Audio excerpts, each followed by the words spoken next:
अख्ख्या मसूर विषयी माहिती आहे तुम्हाला? आमच्याकडे आधी असं म्हणायचे की अख्खा मसूर हा नॉन व्हेजिटेरियन असतो, त्यामुळे उपवासाच्या कोणत्याही वारी मसूरची भाजी बनवायची नाही. आता तर असं कोण म्हणत नाही, पण माझी मम्मी आधी असं म्हणायची. कोणी कोणी ही गोष्ट ऐकली मला कमेंट करून नक्की सांगा. माझ्या पिल्लाचं इथं झोपायचं काम सुरू आहे आणि रोज हा सगळा पसारा काढून बसतो आणि म्हणतो मला टेंट हाऊस बनवायचा आहे, पण याच्या बऱ्याचशा गोष्टी तुटलेल्या आहेत. जुगाड करण्यात तर आपण एक्सपर्टच आहे. म्हटलं चला अभिला सरप्राईज देऊया आणि हे टेंट हाऊस कम्प्लीट करून घेऊया.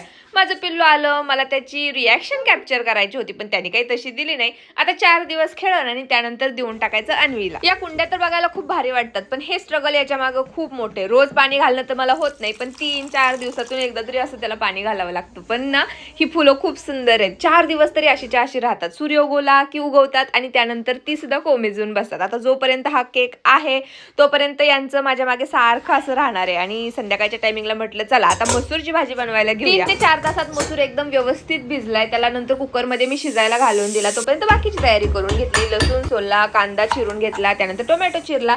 काही जणी मला म्हणत होत्या की मसूरची रेसिपी शेअर कर, त्यामुळे मी ही रेसिपी तुमच्यासोबत शेअर करते. तर कढई मांडली आहे फोडणी देण्यासाठी. त्यामध्ये आपलं जिरे, मोहरी, लसूण याचीच फोडणी दिली आहे. कांदा, टोमॅटो ह्या सगळ्या गोष्टी परतून घेतल्या. त्यामध्ये मी काळा मसाला वापरते. थोडीशी हळद सुद्धा घातली. आमच्याकडे काळं तिखटच बनवतात, त्यामुळे सगळ्या भाज्यांमध्ये हेच मसाला आम्ही वापरतो. आणि फक्त अशी साधी सोपी मसूरची भाजी तयार झाली. यासोबत मी आज मस्त मसाले भात सुद्धा बनवला होता. तो सुद्धा एकदम सिंपल असा बनवला होता. चला भेटूया नेक्स्ट व्लॉगमध्ये. तोपर्यंत बाय.